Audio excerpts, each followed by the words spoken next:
As I mentioned earlier with Professor Bennett, it's pleasing to hear that Prime Minister Boris Johnson has announced an end to all COVID restrictions there from this week. While that might be some relief to an under-fire British Prime Minister, Boris is now wrestling with a new controversy over the allegation that his first ever Muslim MP made her Tory colleagues feel uncomfortable. To get the latest on that and the reaction to Paul Keating's criticism of Britain being deluded, let's get to London right now. Spike chief political writer Brendan O'Neill. G'day there, mate. Hi, Chris. Firstly, to the end of your restrictions, you'd be relieved Omicron does hit hard, but it falls away very quickly, right?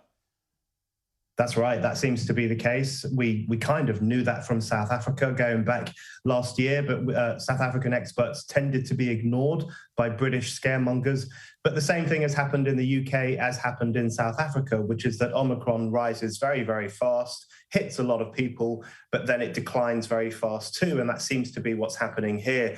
And also, hospitalisations and deaths did not rise significantly during this wave. So it looks like we're coming to the end of the pandemic. And I think the lifting of restrictions and the possible lifting of forced isolation for COVID sufferers, which could happen as early as March, I think that's very positive. And Britain could well become the first country that fully learns to live with COVID as a normal virus. Hear, hear. Now, he's having to deal, though, with an ugly allegation from his first ever Muslim MP, the one at least in the Conservative Party. Tell us about what's happened. Yeah, so this is a Muslim MP, Nusrat Ghani, who says that she was told by the chief whip of Boris Johnson's government that her Muslimness was worrying other Tory MPs. Now, of course, this has to be taken very seriously and it should be investigated.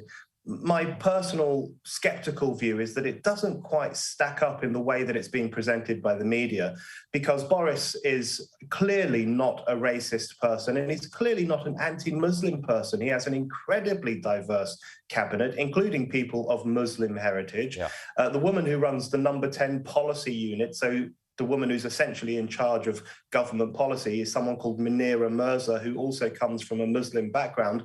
Boris surrounds himself with people who are very talented, regardless of what their background is or their religion or their heritage.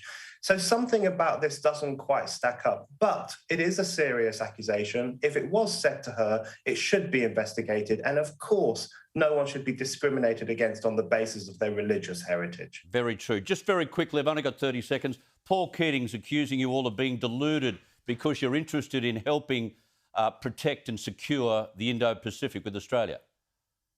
Yeah, I think Paul Keating's losing the plot. I think he's rather too cosy to China, or rather too sympathetic to China. I think we have to take the Chinese threat in that part of the world quite seriously. And we shouldn't go to war, of course, but we've got to take it seriously as a geopolitical issue to talk about. Great to have you on the program, Brendan. Thank you for that.